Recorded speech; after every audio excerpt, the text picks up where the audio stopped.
Hello and welcome to Java T point. और आज का हमारा टॉपिक ऑफ डिस्कशन है कर्सर इन एसक्यूएल। तो आज हम देखेंगे कर्सर क्या होते हैं और कर्सर को कैसे काम करते हैं। ठीक है, तो let's start. Oracle creates cursor in SQL. Oracle creates a memory area known as the context area. तो ओरेकल क्या करता है, एक मेमोरी एरिया बनाता है जिसे हम लोग कॉन्टेक्स्ट एरिया भी बोलते हैं। ठीक है, आगे बढ़ते हैं।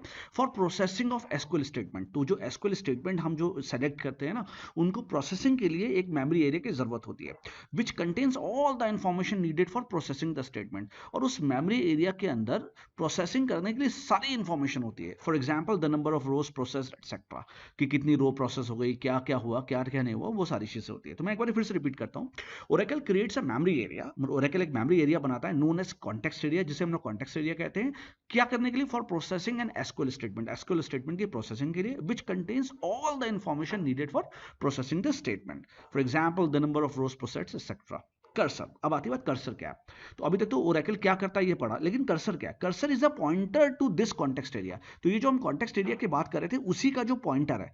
तो कर्सर एक मेमोरी एरिया बनाता है, ओरेकल एक मेमोरी एरिया बनाता है। उस मेमोरी एरिया को कॉन्टेक्स्ट एरिया बोलते हैं, और उस कॉन्टेक्स्ट एरिया को जो पॉइंट करता है, पॉइंटर जो है, उसको बोलते हैं cursor. So PL SQL controls the context area. PL SQL क्या करता है? कॉन्टेक्स्ट एरिया को कंट्रोल करता है थ्रू कर्सर। कर्सर के थ्रू क्या करता है? उस मेमोरी एरिया को कंट्रोल करता है। A cursor hold the rows, cursor hold the rows one और मोर। कर्सर क्या करता है? एक से ज्यादा रोज को होल्ड करता है। Returned by SQL statement. The set of rows the cursor hold is refer to as active set. तो जितने भी रो कर्सर होल्ड करता है, the set of rows cursor hold is known as active set, उसे active set बोलते हैं। मान लो कि हमने कोई स्टेटमेंट लिया, सेलेक्ट स्टार फ्रॉम एम, तो उसमें से 7 रोज निकल के आए, तो वो एक्टिव सेट में समय क्या होगा? 7 रोज होंगे। क्लियर?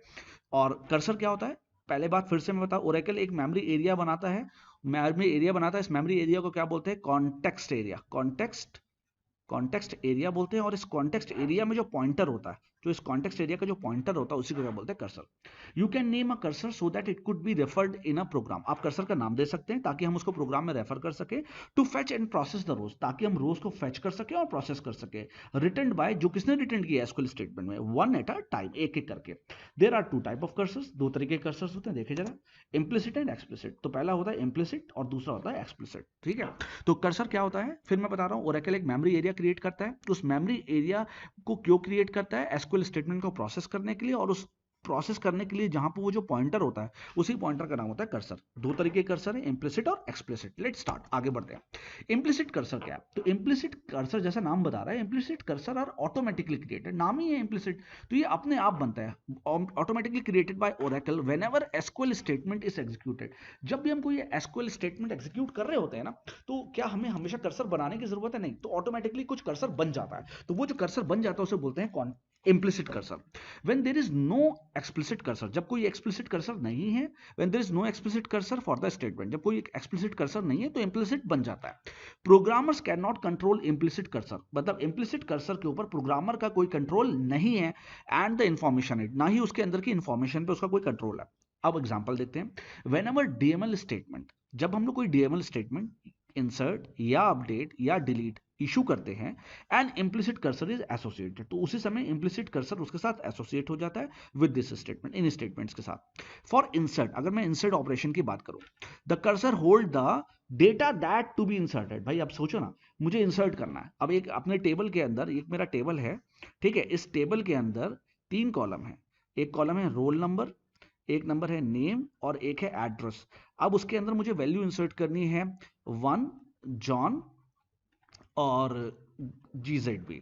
तो अब क्या होगा? अब मुझे बताओ। तो ये जो इंफॉर्मेशन है वो किसी मेमोरी में जाएगी, तो जिस मेमोरी एरिया में जाएगी वो क्या होगा? वो कॉन्टेक्स्ट एरिया होगा। तो क्या होगा? For insert operation the cursor hold the data that need to be inserted, तो इसको होल्ड करके रखेगा cursor. For update and delete operation the cursor identifies the rows to be affected, और अगर मुझे किसी को अपडेट करना है या किसी को डिलीट करना है, मान लो इसमें कई सारे रोज हैं, ठीक है, कई सारे रोज, और इसमें से इस रो को मुझे अपडेट करना है, तो कर्सर उसे पॉइंट करेगा कि भाई इसको अपडेट करना है या इसको डिलीट करना है। Clear? In PL SQL you can refer to the most recent implicit cursor as SQL cursor. तो हम लोग एसक्यूएल कर्सर का नाम देते हैं।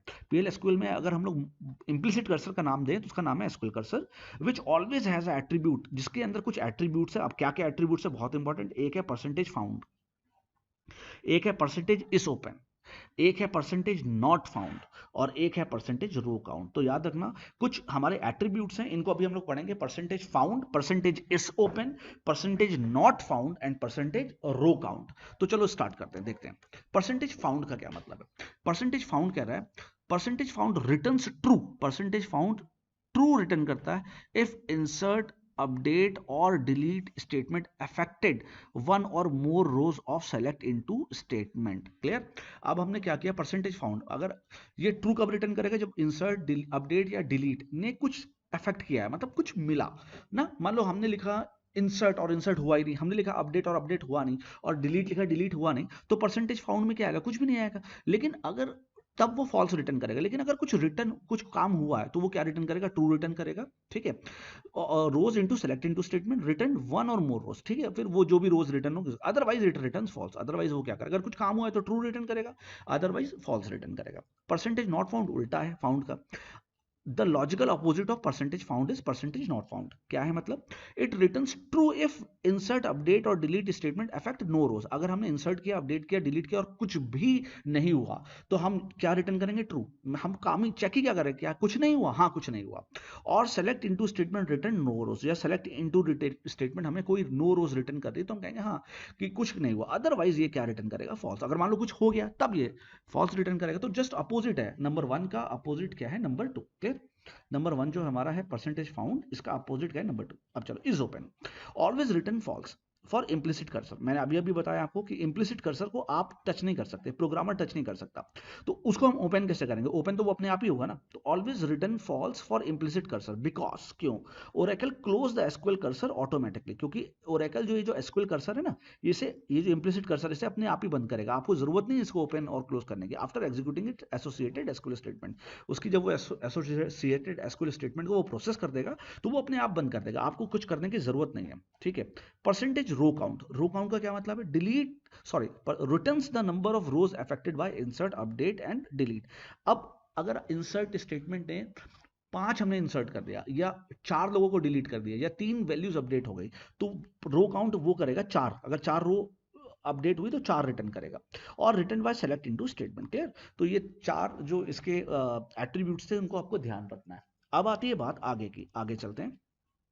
Explicit cursor. तो अभी तक हमने इम्प्लिसिट कर्सर देखा था, मैंने बताया था 2 तरीके के कर्सर है, एक इम्प्लिसिट और एक्सप्लिसिट। अब एक्सप्लिसिट पढ़ते हैं। एक्सप्लिसिट कर्सर क्या होता है, explicit cursor or programmer defined cursor, ये हम बना रहे हैं for gaining more control over context area. भाई कॉन्टेक्स्ट कर्सर क्या होता है, कॉन्टेक्स्ट एरिया, बार बार बता चुका हूँ, कॉन्टेक्स्ट एरिया मेमोरी एरिया का जो पॉइंटर होता है, कॉन्टेक्स्ट एरिया का जो पॉइंटर होता है उसी को तो कर्सर बोलते हैं। अब इसके ऊपर और अगर हमें कंट्रोल चाहिए तो हम क्या बनाएंगे, एक होता है इम्प्लिसिट जो खुद ओरेकल बनाता है, एक हम एक्सप्लिसिट कर्सर बनाएंगे। Okay. N explicit cursor should be defined in declaration statement. तो कुछ डिक्लेरेशन स्टेटमेंट में हम क्या करेंगे, एक्सप्लिसिट कर्सर को डिफाइन करेंगे। ठीक है।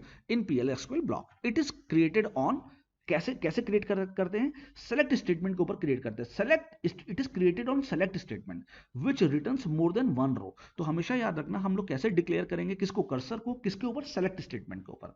क्योंकि सेलेक्ट स्टेटमेंट से ही तो हम लोग क्या करते हैं, अपडेट कर रहे हैं या डिलीट कर रहे हैं या कुछ इंसर्ट कर रहे हैं, तो इसी के ऊपर काम हो रहा है। चलो देखते हैं।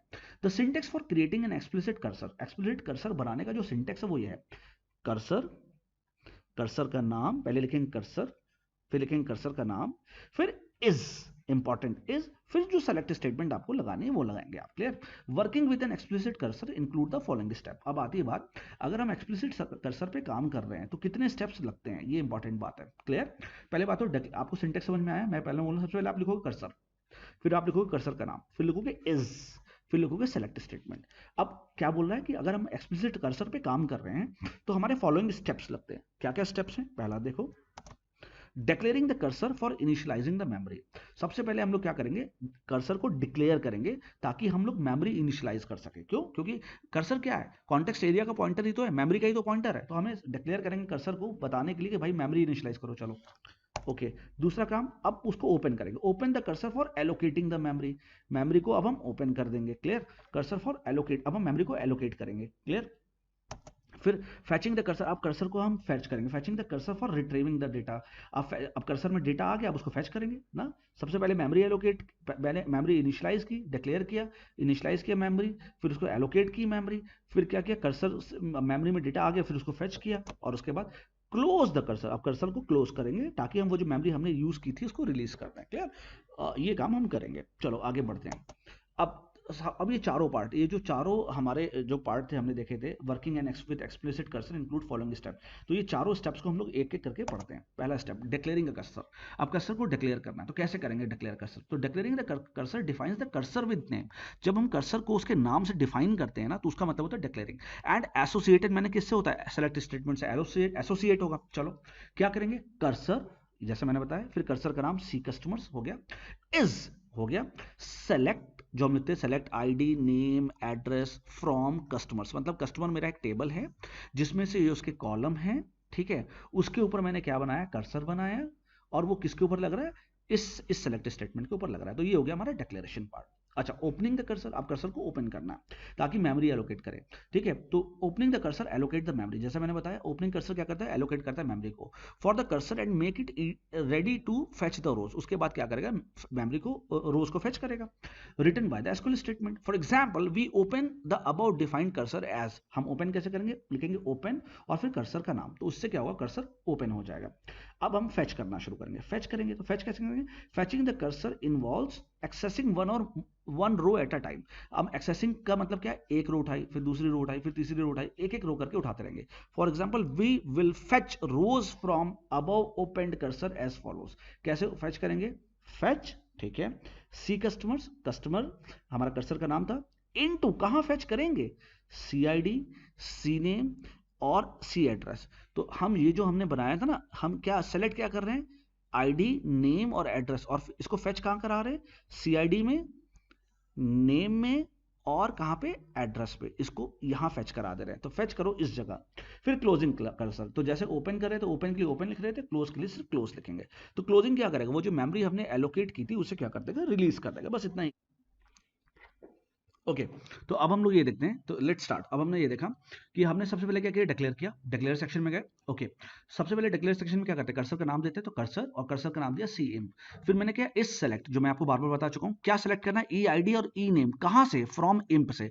ये जो मेरे पास इम्प टेबल है इसमें से क्या सेलेक्ट कर लिया मैंने, ई आई डी और ई नेम, ठीक है, अब कर लिया। फिर मैंने बिगिन सेक्शन में गया और मैंने कर्सर को ओपन किया, कर्सर का नाम क्या था, सी इम्प, उसको ओपन किया। अब लूप लगाया, लूप क्यों लगाते हैं, जब हमारे पास एक से ज्यादा स्टेटमेंट है और उससे मुझे बार बार करके एग्जीक्यूट करना है, तो हमारे पास एक से ज्यादा रोज है और एक से ज्यादा रोज को मुझे बार बार क्या करना है, फेच करना है। तो क्या करना है, मैंने लूप लगा दिया, मैंने कहा लूप फेच सी इम्प। अब इस सी इम्प कर्सर को फेच करो इनटू कहां पे, सी आई डी एक वेरिएबल बनाया और सी नेम एक वेरिएबल बनाया, मतलब ई I D C I D में आ जाएगा, ई नेम यहां पे आ जाएगा। और मैं नीचे गया, मैंने लिखा exit when C imp not found, जब सी इम्प की वैल्यू नॉट फाउंड हो जाए तो एग्जिट कर जाओ। अगर मैं अब सी इम्प को देखूं तो यहाँ पे 1 है और ई नेम है, ये अभी नॉट फाउंड नहीं है, अभी फाउंड है, तो कंडीशन ये फॉल्स हो गई। तो जब ये कंडीशन फॉल्स हो गई तो वो इसको एग्जिट करेगा ही नहीं। अब वो नीचे जाएगा, प्रिंट करेगा डीबीएमएस अंडरस्कोर आउटपुट और पुट डाउन, पहले ये प्रिंट करेगा सीआईडी, ठीक है, और क्या प्रिंट करेगा, स्पेस देकर सी नेम। तो सबसे पहला उसने क्या प्रिंट किया, 1 और रिक्की, फाइन।